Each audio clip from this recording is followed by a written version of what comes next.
Do I have to pass it?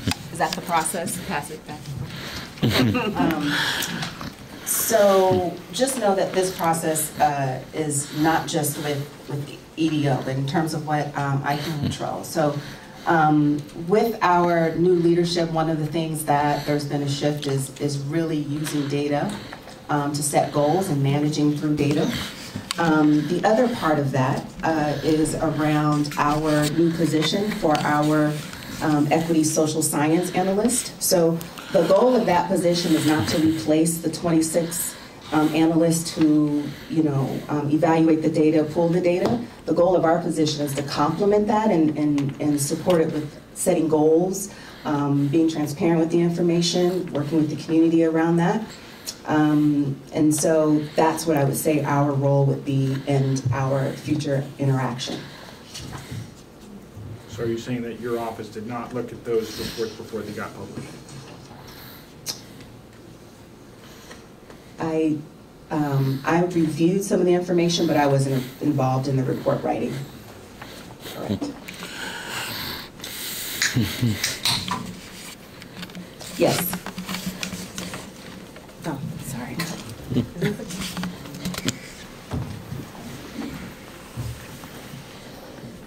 Hello. Hello and welcome to your new position. I hope that this is a successful venture for you and that you can partner with the community. I have 4 questions. I'm sorry, first let me introduce myself. My name is Philip Wolf. Hello. And my 4 questions are, I noticed that you had repeatedly said racial equity, but you did not mention anything about disability equity. So I'm curious why that was not mentioned. And my second question is, I know that we have 27 bureaus altogether, if that's correct. And my understanding is that not all of them have ADA training. So in this case, not all of the bureaus have ADA training. So some of them have an implicit bias against disability if they don't all have a standardized training. So if you could please talk about that. You had also mentioned about bias training. Can you tell me what that looks like? Who's leading the training? Is it by a person who is white, a person who is disabled, a person who has expertise? I'm just curious what their role is. And my last question, which is my greatest concern, is working with the Department of Public Organization. I worked with them for a series of trainings, and the officers who were leading those trainings were all white, and that's a concern because police culture already has an implicit bias. And can you also speak to that?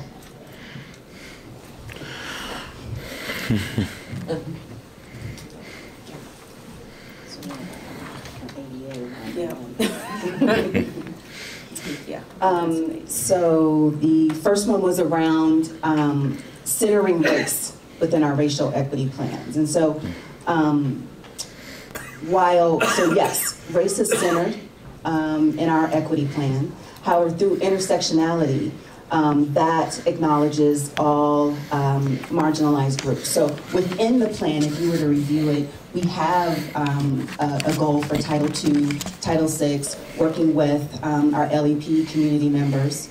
And also just to acknowledge or to build on that, the city-wide strategy or 2 of the areas that the city identified as areas where they want to improve or where we want to focus on is 1, race, and 2, disabilities. And then the ADA piece, and I'm, again, 3 weeks, right? This is the beginning of week 3. But I do know that this has been a concern that's been raised by folks in the office that currently are doing that work. And so we are actually in the process now of looking at accessibility of documents as kind of a start. And I know that capacity is an issue. There are a couple of people that I can, that I know for sure do that training. But we are looking at document accessibility, and so that's one chunk of what I think is a bigger concern. There is, let's just say that we've got some things in the works. I'll leave it there around increasing our capacity, potentially with some additional positions. I'll leave it there. Is that enough, Judith? Okay. And then there was a question about the implicit bias and who was doing the training, and that they were sworn members. And so the first training that we did had a balance of non-sworn and sworn co-facilitating trainings. The next training was to have internal members standing up in front of the room to lead the conversation in bias. That was the piece. The other side of that, and I get it, the other side of that is that you do want allies across the board. And that's part of the work, is to begin developing allies, people who will stand up in front of their peers, right, and speak to this work. So I get it, and that's kind of the balance of the work.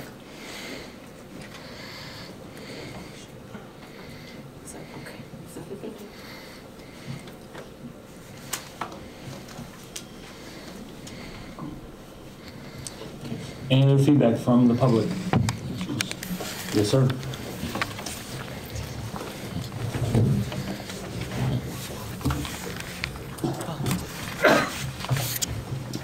Well, I'd like to start off and say that I don't think there is any equity. Who are you? My name is David Keith Davis, Multnomah County Cop Watch. I don't think that equity and human rights really exist in the city of Portland. And the more and more as the Ted Wheeler regime goes along, it seems like people have less and less human rights. Equity, there's more bias than ever. I mean, 52% of all the arrests in 2017 were of homeless people. There's no human rights in this city. I'm currently banned from City Hall after being attacked by G4S mercenaries that run concentration camps in Israel and the Gaza Strip and all over the world. They're basically Portland's own little version of Blackwater mercenaries. And I'm currently banned from City Hall, which is a violation of the Walsh versus Eng Ninth Circuit Court ruling by Judge Simon, who's actually the judge who's part of this DOJ settlement.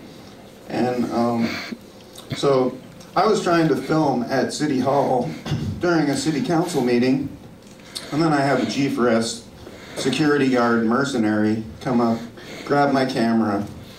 Next thing you know, he's digging his hands, his claws, his little pig claws, into my hand.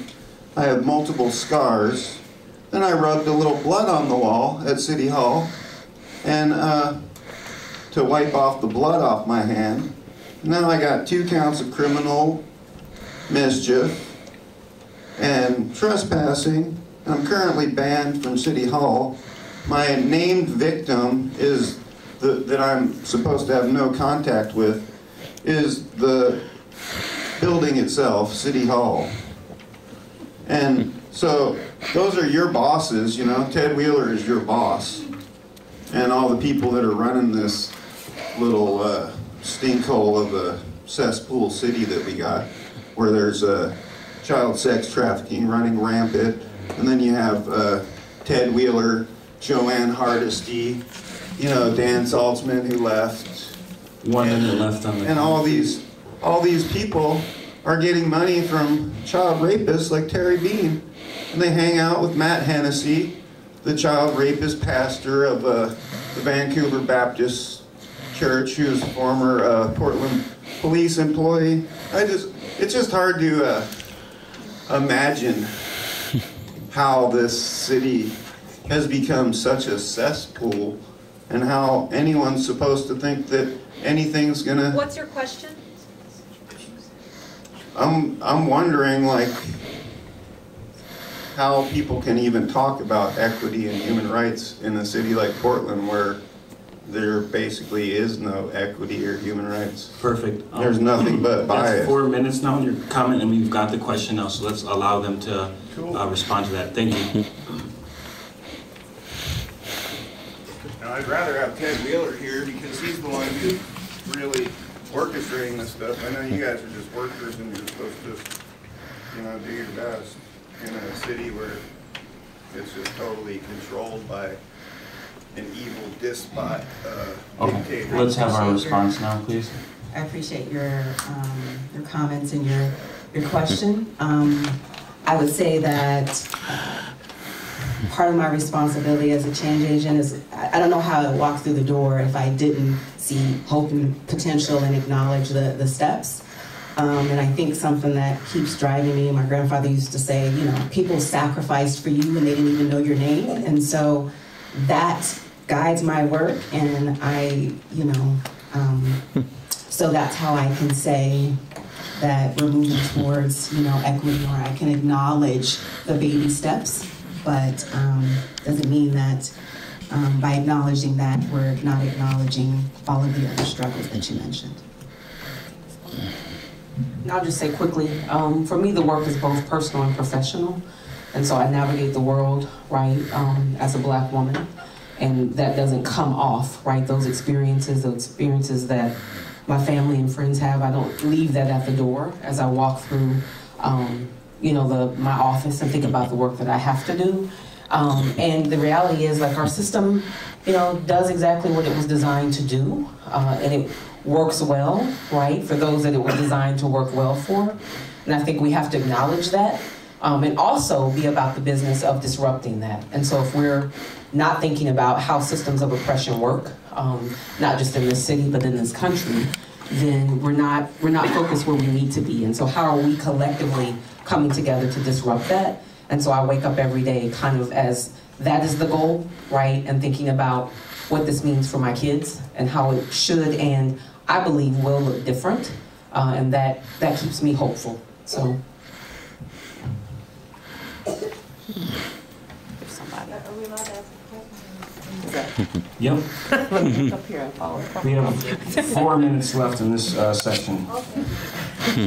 I'm Nancy Newell. I was thanked by Governor Barbara Roberts and Christine Irvin for helping close the Trojan nuclear plant. And luckily, we didn't have a meltdown before it was closed. We still have one that's operating. And I am an activist for 40 years since the 3 Mile Island accident because I was in that. But one of the things I'm really concerned about is the Bull Run water situation. Our mayor, as state treasurer, got a unanimous vote to give Chase Bank, one of the largest international criminals in the world, known to be so, and we are paying them for the infrastructure repair on the pipes that is ongoing when we have already paid in our federal tax dollars. And I've raised it at least 5 times at council, and in a way that's equitable. And last time he wouldn't even let me speak, and he kicked me out. And security escorted me because they agree with me that there's a lot of corruption, and it's not being exposed. And I was one of the people that helped expose Enron. I don't know if you remember the takeover of Enron by PGE. And they were international criminals, and I knew it because I have friends in international journalism. So how do we, in this city, with Chase Bank, right behind City Council on 3rd Avenue, City Council is on 4th Avenue, and stop the control of our water, because our kids at age 7 are getting Alzheimer's, and it's been proven that it can cause it in kids. The water is the commons in international law, and that mayor, and I know it sounds shocking, but he should be in jail because he's deprived people of the right to drinking water. And you have kids in school, you don't even have drinking fountains at work. So this is a very serious issue, and I hope we can do something about it. Thank you.